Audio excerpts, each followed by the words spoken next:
अस्सलाम वालेकुम नाज़रीन, धरती टाइम न्यूज़ ऑनलाइन सां गॾु आऊं आहियां इमरान अली गोपांग। ख़बर शामिल कयूं पिया फ़कीराबाद खां। आशिक़ अली जी रिपोर्ट मुताबिक़ सिहत खाते जी नाअहली सबबि फ़कीराबाद टाउन जे वार्ड नंबर 1 ऐं वार्ड नंबर 9 जा रवासी मच्छरनि जे वर चढ़ी विया। नंढड़ा ॿार ऐं वॾा माण्हू मलेरिया जे बुखार में मुब्तला। टाउन ऑफिसर मतलूब चांडियो ऐं एडमिनिस्ट्रेटर गोहर फुलपोटरो ई घोर निंड सुतल। फ़कीराबाद जो अवाम सरापा एहतजाज। फ़कीराबाद टाउन जे ॻोठ छतन शाह बुखारी जे ॻोठाणनि अली रज़ा शेख, वाहिद बख्श शेख, बाबर राजपूत, जलाल शेख ऐं मीर शेख एहतजाजी मुज़ाहिरो कंदे चयो त मुसलसल बरसातनि खां पोइ मच्छरनि जो आज़ार वधी वियो आहे। नाअहल फ़कीराबाद टाउन ऑफिसर मतलूब चांडियो ऐं एडमिनिस्ट्रेटर गोहर फुलपोटरो पारां कंहिं बि क़िस्म जो किथे बि मच्छरमार स्प्रे नाहे करायो। जॾहिं त ॻोठाणनि मीडिया सां ॻाल्हाईंदे चयो त असांजा मासूम ॿार चमड़ी जी बीमारियुनि में वठिजी विया आहिनि ऐं मलेरिया जे बुखार में मुब्तला आहिनि। सिहत खाते जी नाअहली सबबि केतिरनि ई बीमारियुनि में फ़कीराबाद जो अवाम वर चढ़ी वियो आहे।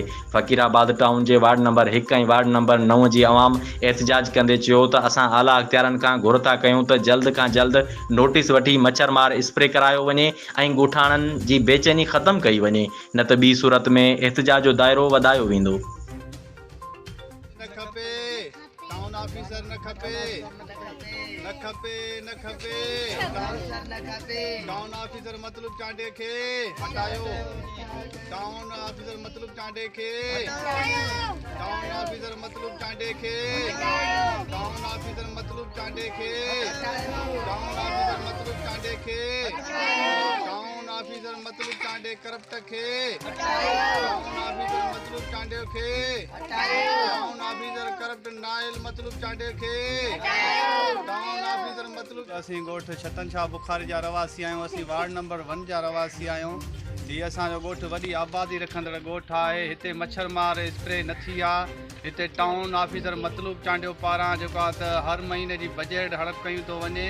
हिते कंहिं बि ॻोठ में 9 वार्डनि में किथे बि काई बि मच्छरमार स्प्रे न थी आहे। एतिरे क़दुरु जो असांजा मासूम ॿार ही तव्हां ॾिसी सघो था मुख़्तलिफ़ बीमारी में वकोड़जी विया आहिनि। गैस्ट्रो जी बीमारी फैलिजी वई आहे ऐं जेको आहे त राति जो मच्छरनि ॾींहं जो मक्खियुनि जो वॾो आज़ार आहे। असीं DC खैरपुर SC कोड जी ऐं डिप्टी कमिश्नर सखर खां पुरज़ोर मुतालबो था कयूं त फुल फोर नोटिस वठी असांखे मच्छरमार स्प्रे कराए ॾिनो वञे जीअं मासूम ॿारड़ा ही मलेरिया जहिड़े मूज़ी मर्ज़ खां बची सघनि। हिते लखें रुपयनि जी हर महीने जी माहवार जी बजट आहे, पर अफ़सोस सां चवणो थो पए त नाइल corrupt town officer Matloob Chandio ऐं गोहर फुलपोटो एडमिनिस्ट्रेटर आहे जेको टाउन फ़कीराबाद जो जिन का बि कसर न छॾी आहे। फ़कीराबाद टाउन खे लुटण में ॿिन्ही हथनि सां ई लुटनि था।